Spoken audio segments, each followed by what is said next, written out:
It is time for another vlog, this time from Kolkata. I just arrived in my hotel like 2 days ago, and I've seen a bit of the Kali Puja and festival, and now I'm just chilling in my room and doing another vlog. And today I want to talk about aura, and really like what it is and how to use it, and even how everyone already has an aura. The aura is just the energy body. People have multiple bodies. You have a physical body of flesh and bone. You have a mental body. The mind is not just a mind. It's not just the brain. The mind also exists in the body. And people also have an energy body, an energetic layer. When that layer starts to grow, it becomes an aura. The energy body is bigger than the physical body. And although most people don't see aura directly, everyone experiences it. Some people can see aura, they have an open third eye, so they see energy. They can look at a person, they will see an aura of energy around them. But even people who can't see it or directly perceive it will still feel it. They will still be affected by it. And aura is present everywhere in society. There's a lot of people who are notorious, clearly special, clearly different, and yet you can't really put your finger on why. If you look at Bill Gates, he looks quite ordinary. He dresses ordinarily, he's chubby, he wears goggles. He doesn't look particularly unique physically. He doesn't look particularly beautiful or pretty, yet he looks notorious. He looks in a specific way. If you see Bill Gates, clearly that's Bill Gates. There's 1,000 other people who look almost like him. There's 1,000 other people or millions of other people who are chubby, who wear goggles, and who are old, and yet none of them really look like Bill Gates. For some reason he stands out. If you look at Elon Musk, he looks very ordinary. He has a basic haircut. He wears a basic suit. Physically, he looks very ordinary. And yet, when you look at Elon Musk, you can instantly tell that's Elon Musk. A lot of famous people, a lot of celebrities have this notoriety to them. Even though they don't look particularly beautiful, even though they don't look particularly unique, you can immediately tell it is them. And that is because simply following your purpose and doing what you are meant to do will raise your energy, will make you unique. Even people who don't practice spirituality directly will, just by doing what they love, become unique. They will have a sense of notoriety to them because the energy body awakens also when we do what we love. If you simply follow your purpose and do what you love, your energy will raise and your energy body will be built. And pretty much all celebrities, all influential people, they just have like an aura.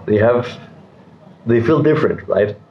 It doesn't even have to be an influencer who's beautiful or a celebrity who's known for their looks or who's an actor. It can even be an ugly CEO at tech or at Google or whatever company.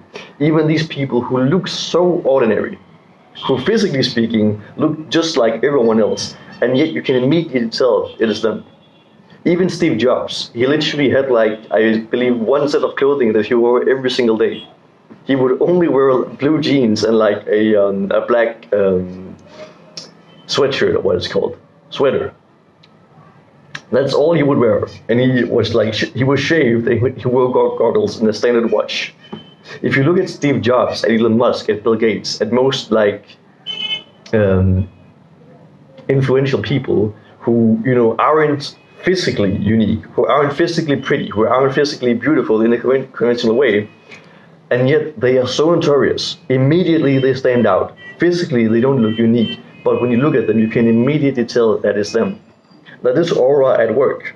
That is a person who you can immediately differentiate between, who you can immediately notice, simply because something is different. There is an energy, right? They just have a vibe or a riz or a charisma or something else. The energy is different. People may not be able to see the aura directly, they may not yet experience energy, but yet energy affects them. They may not see it, but they immediately notice. I obviously look quite different. I have ash on my forehead and bones in my hair, and I, dress all black. So people also notice a physical difference, but it is much more than that. If I go and meditate in public, which I've done a few times now on this trip, slowly people will come and sit around me. And my aura has become so strong that now people trade to me. They say, Jai Shambhu, Hare Hare Mahadeva, Jai Bholenath. Some of them literally come to touch my feet and ask for my fucking blessings. When a person develops the energetic aura, they will just have a magical impact on the people around them. And people will instantly notice. They will just feel drawn towards that without knowing why. Even if they look like an ordinary person. I obviously also look quite special, but my energy is also such that people naturally feel drawn to me. They immediately come over and it's like, what is going on here? Something is different.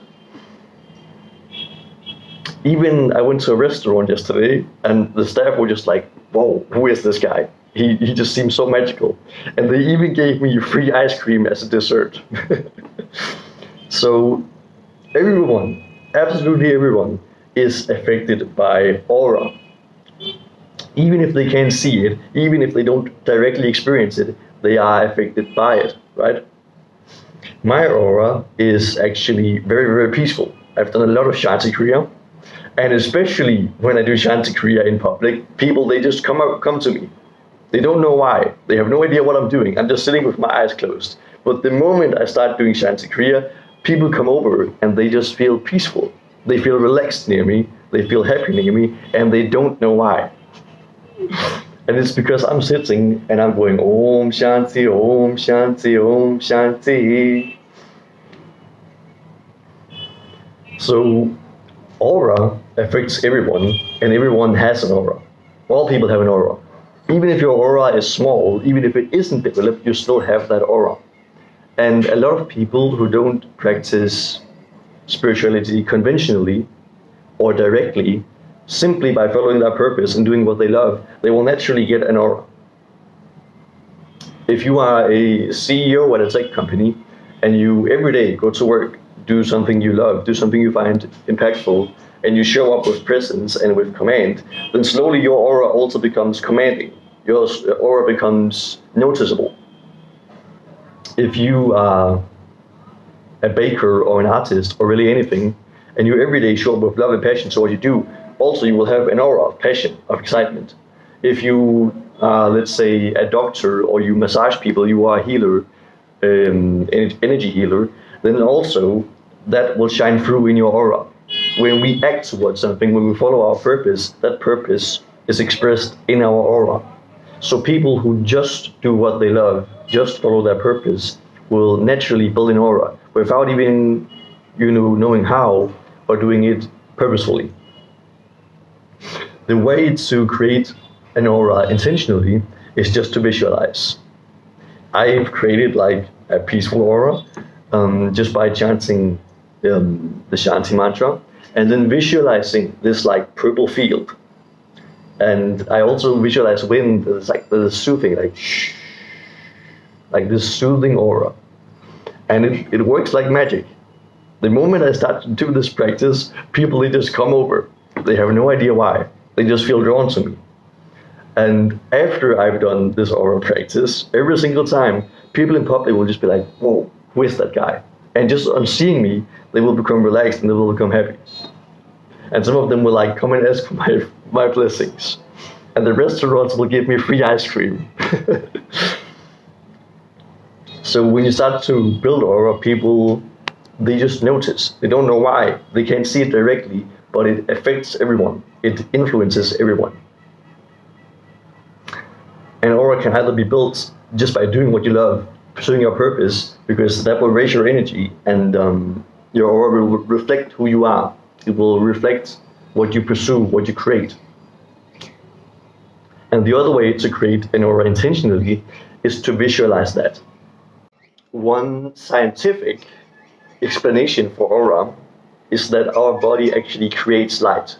It is scientifically proven that the body radiates light. When you have anything that burns, it creates fire, it creates light. You cannot create energy. You cannot burn something without creating light.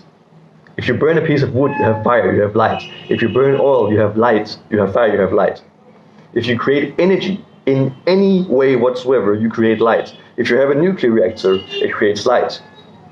If you have a wire where electricity runs through it, it will like have sparks or something. So energy always leads to light. Your body does respiration. Your cells burn glucose, it creates light. And you can also burn fat, it creates light. If you have fats or glucose right in front of you on a plate and you light it on fire, it will burn and it will create light. So the body, just by doing its biological processes, creates light. And the body, in fact, creates specific frequencies of light. Internally, one of the ways that your cells communicate with each other are through, what's it called?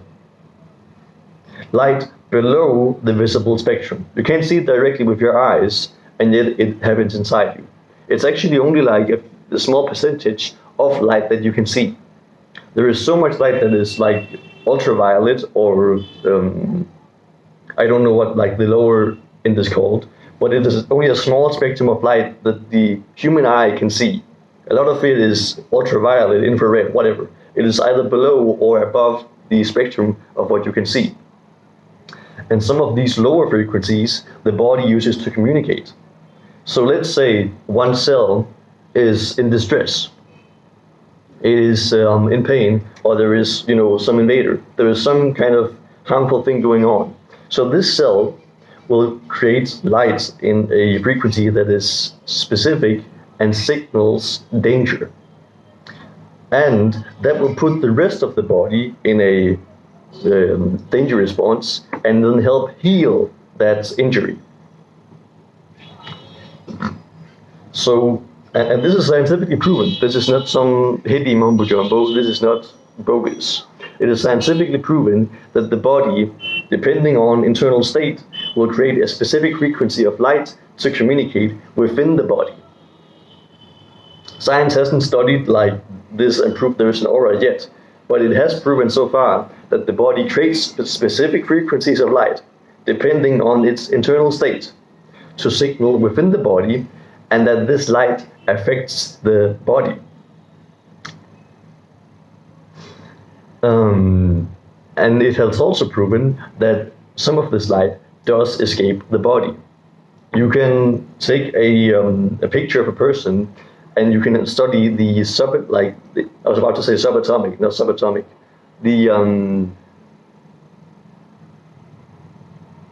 I actually don't remember what the lower spectrums of light are called. But the spectrums of light that are below the visible spectrums, you can picture a human and you can see those spectrums of light emanating from that human. So these spectrums of light do escape the human body. They do come out, okay? So, depending on internal state, the body creates a specific frequency of light that affects the human body, and this light also goes out of the human body.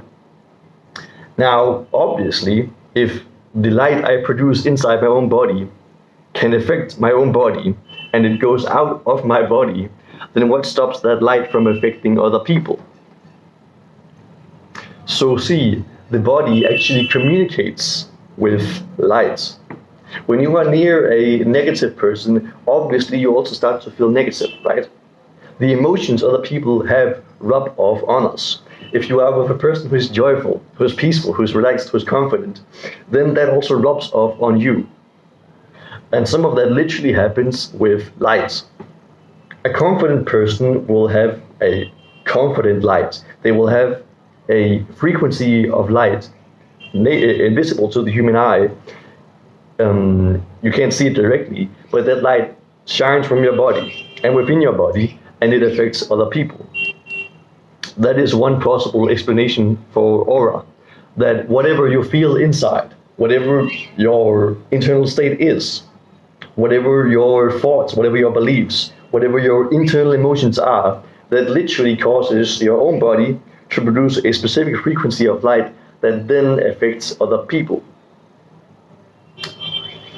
And notice, the internal state is what decides this light. If I have a negative thought, then that negative thought will cause my own body to produce a lower frequency of light. It will create like a bad frequency of light to signal danger, to signal danger or fear, right? To prepare the body for survival. Now, if I simply think that I am healthy, I am joyful, I am happy, then my body will create a different light. If you have a wet dream, as an example, then that can give you an orgasm, that can make you really happy, right? If you have a dream where you eat delicious food, then that makes you happy. If you have a dream where you are hunted by a tiger, then you will wake up in a cold sweat and you will panic. So the thoughts we have, what we dream about, obviously that has a very direct and very literal effect on the body. The person's internal state, what goes on in their mind, always reflects in their body.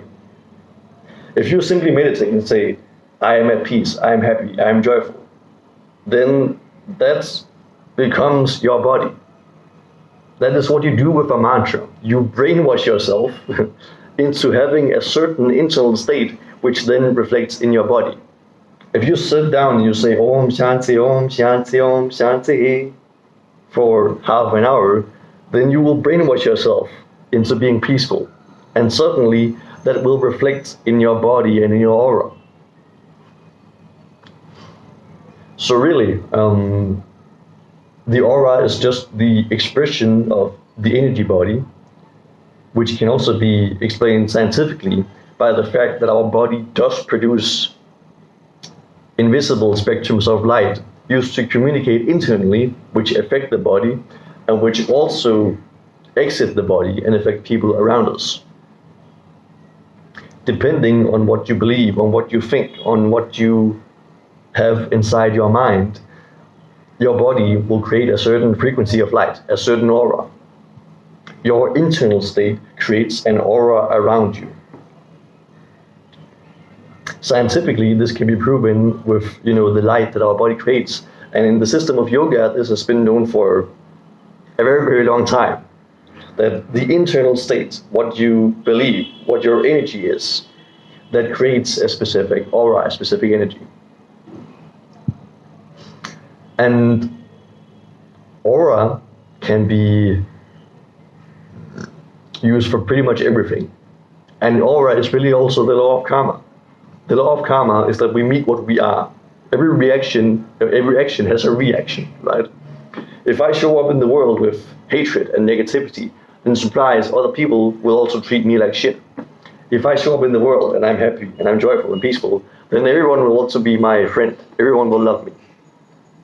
If you show up at a job interview and you are shy and you feel unworthy and you are afraid you won't get the job, then they won't hire you. They will think, oh, who is this guy? Why is he so shy?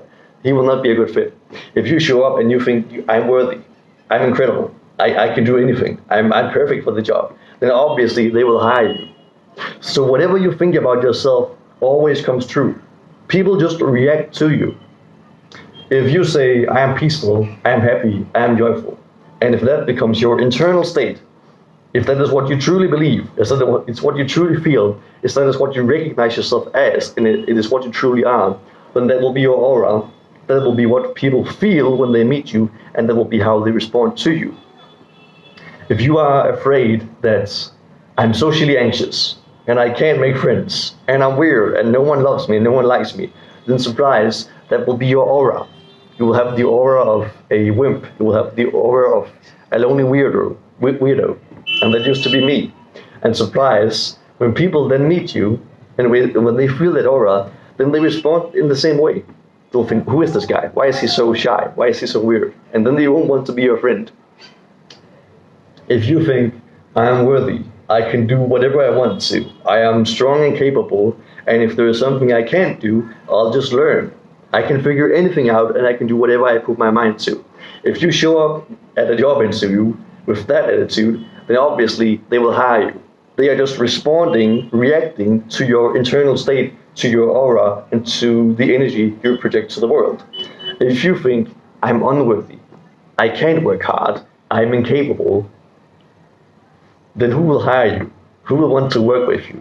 So whatever you believe, whatever you hold to be true about yourself, whatever you think you are, that is exactly what you will meet in the external world, because that is the energy you project in your aura. Let's say you think you are unlovable, you think you are unworthy of love, and you think no one will like you. Now you have that energy, that attitude, you are heavy, right? Then who will want to date you? Who will want to be with you? When you think you are attractive, when you know you are attractive, when you know you are lovable and worthy, then obviously you will have charisma, you will have a different energy, and then you will find a good partner. So if you think you can't find love, that is true. Because if you have that attitude and that energy, people won't love you. If you think you can find love, then that is true, because people will feel that energy and react that way to you. Whatever you hold to be true, whatever you believe to be true, is what happens, because the world is a reaction to your internal state.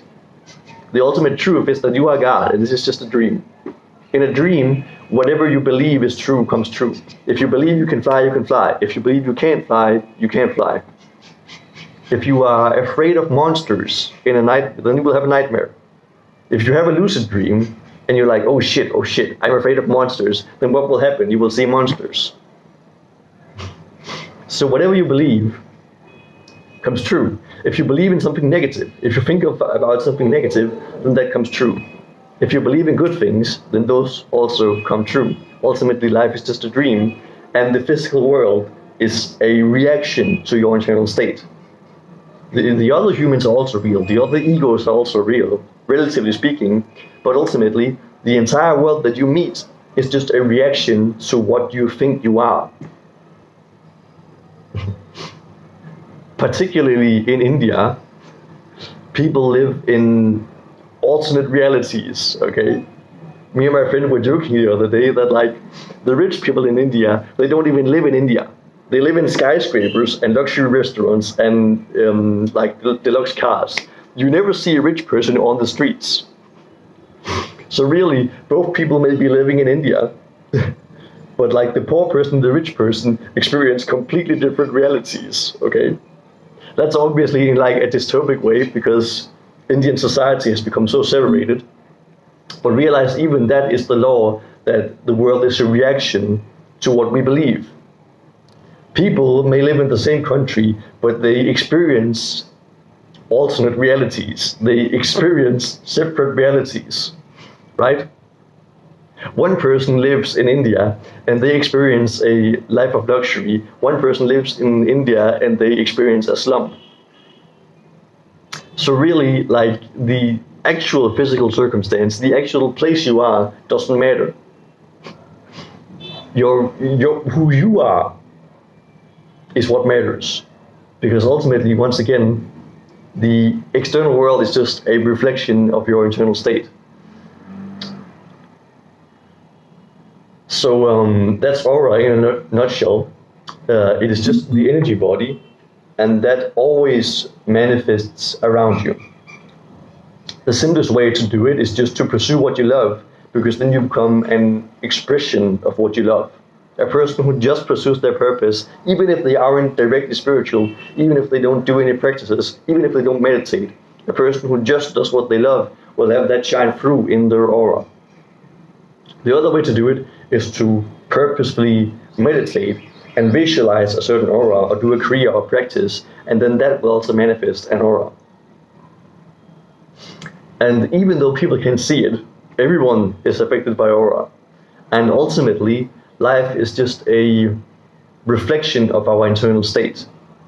What you believe to be true, the energy you hold within, will shine without, and the world will react accordingly. Whatever you think is true, whatever you believe about yourself, the world will say, yes, that's right. If you say, I'm lovable, then that person will come and say, yes, that's right, I want to date you. If you say, I'm unlovable, I'm unworthy of love, no one loves me, then people will say, yeah, you're goddamn right, you're lonely, and you're a loser. If you say, I'm worthy, I can do whatever I want, and I'm very good at what I do, then people will say, God damn, that person is cool. If you say, I can't do anything, I'm unworthy, I'm not strong enough, then the world will say, yeah, you're damn right, you're a loser.